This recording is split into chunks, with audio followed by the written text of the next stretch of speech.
સમાચારમાં વાત વડોદરાની વગર વરસાદે પડ્યો મસમોટો ભૂવો ભાયલી વિસ્તારમાં ભૂવામાં પટકાયો બાઇક ચાલક સ્થાનિકોએ દોરડા વડે ખેંચી બાઇક ચાલકને બહાર કાઢ્યો પાલિકાની ગંભીર બેદરકારી સામે આવી ડ્રેનેજની કામગીરી બાદ યોગ્ય પુરાણ ન થતા માર્ગ ધસી પડ્યો અકસ્માતમાં ટુ વ્હીલર વાહનને પણ નુકસાન પહોંચ્યું શહેરમાં ડ્રેનેજના કામના કારણે ઠેર ઠેર ખોદકામથી ટ્રાફિક સમસ્યા અધૂરી અને અયોગ્ય કામગીરી કરાતા નાગરિકોના જીવ જોખમમાં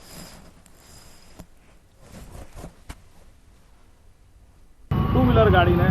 यूटर्न मारवा जता अचानक ज आज समतल रोड तो ये रोड अचानक ज भूवो पड़ता बेसी गयो અને અમે બંને જણા એ ભૂવાની અંદર પડ્યા હતા એટલે એવું લાગ્યું કે બચી ગયા બાકી આ પાછળના ભાગે પછડાટ વાગી છે એટલે બની શકે કે માથાનો ભાગ પછડાટ તો કદાચ મોટી હાનિ થાત.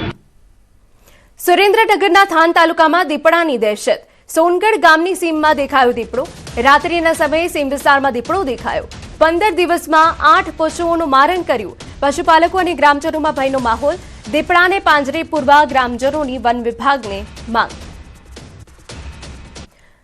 तो દીપડાને પાંજરે પૂરવા માટે ગ્રામજનોએ માંગ કરી હોવાની વિગત છે તસવીરો મેં આપને બતાવી રહ્યા છે કે જ્યાં એક તરફ થાન તાલુકાના લોકોમાં દહેશતનો માહોલ છે દીપડો ઘૂસી આવ્યો છે સોનગઢ ગામની સીમમાં દીપડો દેખાયો હતો વન વિભાગ વહેલી તકે દીપડાને પાંજરે પૂરે તેવી ગામ લોકોએ માંગ કરી.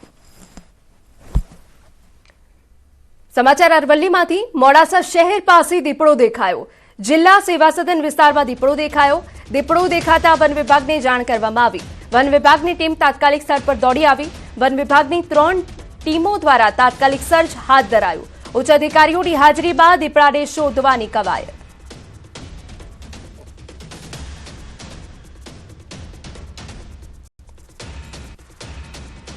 સીસીટીવી ચેક કરતા દીપડો દેખાવા મળેલ છે અને નજીકના જંગલ વિસ્તારમાં સર્ચ ટીમ બનાવી અને સર્ચ ઓપરેશન અત્યારે ચાલુ છે અને લોકોને અપીલ છે કે તમને કોઈ બી જાણકારી મળે તો વન વિભાગને તાત્કાલિક જાણ કરો. સમાચાર રાજકોટમાંથી ગોંડલ માર્કેટિંગ યાર્ડમાં 9 દિવસીય રજા માર્ચ એન્ડિંગને લઈ 9 દિવસીય રજા જાહેર કરાઈ 25 માર્ચથી 2 એપ્રિલ સુધી ગોંડલ માર્કેટિંગ યાર્ડમાં રજા રહેશે જણસીની આવક અને હરાજી બંધ રહેશે ખેડૂતોને યાર્ડમાં પાક ન લાવવા જાણ કરાઈ તો જણસીની અને આવક બંધ રહેશે તેવી વિગતો મળી રહી છે ગોંડલ માર્કેટિંગ યાર્ડમાં 9 દિવસીય રજા આપને જણાવી દઈએ કે માર્ચ એન્ડિંગને લઈ 9 દિવસીય રજા જાહેર કરાઈ 25 માર્ચથી લઈ અને 2 એપ્રિલ સુધીની રહેશે દર વખતે 7 દિવસની રજા હોય પણ આ વખતે 2 દિવસ એટલે વધારવામાં આવે છે કે પહેલી તારીખે બેંક હોલિડે છે અને બીજી તારીખે હનુમાન જયંતિ છે તો માર્કેટિંગ યાર્ડની અંદર ઓફિસનો બધો જ વ્યવહાર ચાલુ રહેશે ખાલી ઓક્શન બંધ રહેશે એટલે ખેડૂતોએ આવવાનું નહીં રહે.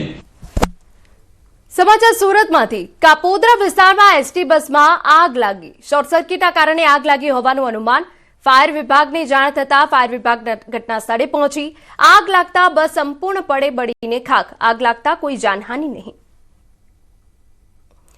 તો બે તસવીરો અમે આપને બતાવી રહ્યા છે કે જ્યાં આગ લાગી હતી અને કોઈ જાનહાનિના અહેવાલ સામે નથી આવ્યા આપને જણાવી દઈએ કે જ્યાં એસટી બસમાં આગ લાગી હતી અચાનક શોર્ટ સર્કિટના કારણે આગ લાગી હોવાનું અનુમાન છે ફાયર વિભાગને જાણ કરવામાં આવી હતી તે બાદ આગ પર કાબુ મેળવ્યો.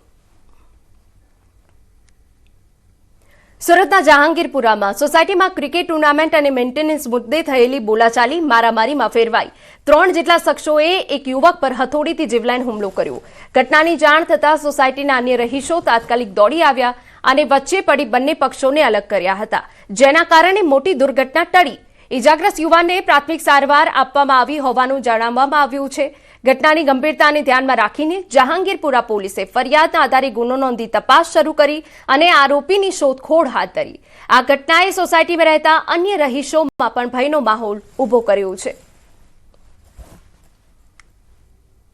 ગાંધીનગર જિલ્લાના દહેગામ તાલુકામાં છેલ્લા 12 દિવસથી ચાલી રહેલા પશુપાલકોના આંદોલનનો આખરી સુખદ અંત આવ્યો દૂધના ભાવો અને અન્ય પડતર પ્રશ્નોને લઈ પશુપાલકોમાં ભારે રોષ જોવા મળ્યો જેના કારણે સ્થાનિક ડેરી ઉદ્યોગમાં મડાગાંઠ સર્જાઈ હતી જોકે પશુપાલક સંકલન સમિતિના સભ્યો અને સહકાર મંત્રી જીતુભાઈ વાઘાણી વચ્ચે યોજાયેલી મહત્વપૂર્ણ બેઠક બાદ આંદોલન સમિતિ લેવાનો સત્તાવાર નિર્ણય લેવામાં આવ્યો.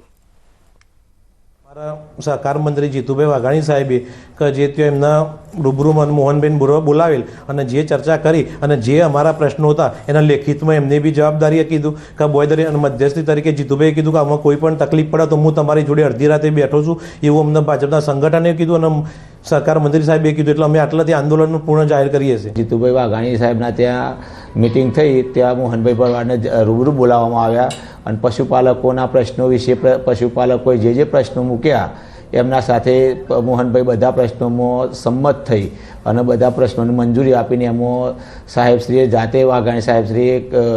મધ્યસ્થી કરીને પશુપાલકોના પ્રશ્નનો ઉકેલ લાવવાની બાંયધરી આપી. સુરેન્દ્રનગરના ખેડૂતો સિંચાઈના પાણીને લઈ ટેન્શનમાં છે. નર્મદા કેનાલના કારણે ઉનાળુ પાકનું વાવેતર ગત વર્ષ કરતાં વધુ વાવેતર કર્યું છે, પણ જો અંતિમ પિયત સુધી પાણી નહીં મળે તો ખેડૂતોને પાક નિષ્ફળ જવાની ભીતિ છે.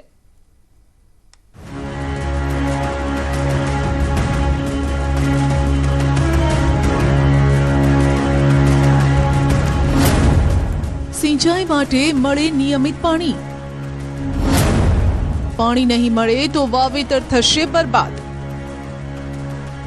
સુરેન્દ્રનગરમાં નર્મદા કેનાલ આવતા ખેડૂતો સિઝનમાં 3 પાક લેતા થયા છે. ઉનાળુ પાકનું પણ મોટા પ્રમાણમાં વાવેતર થયું છે. હાલ નર્મદા વિભાગ દ્વારા કેનાલમાં પાણી છોડવામાં આવી રહ્યું છે. ઉનાળુ વાવેતરને 3 થી 4 પિયતની જરૂર હોય છે, ત્યારે ખેડૂતો દ્વારા માંગણી થઈ રહી છે કે અંતિમ સમય સુધી પાણી આપવામાં આવે, કેમ કે ઉનાળુ સિઝનમાં પાણીની કટોકટી થાય ત્યારે તંત્ર દ્વારા પીવાના પાણી માટે અનામત જથ્થો રાખી દેવાય છે અને સિંચાઈ માટે પાણી બંધ કરી દેવાય છે.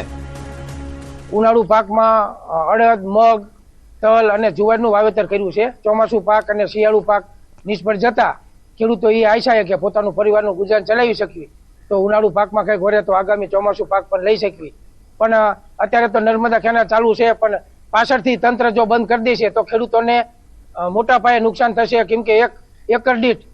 10 થી 15,000 ખેડૂતોએ ખર્ચો કરેલો છે અને 2 પાણ મળે છે, પાછળથી 2 પાણ ન મળે તો ખેડૂતોનો પાક મહેનત કરેલો અને ખર્ચ કરેલો નિષ્ફળ જાય છે. તો અમારી તંત્ર પાસે માગણી છે કે છેલ્લે સુધી પાણી આપે.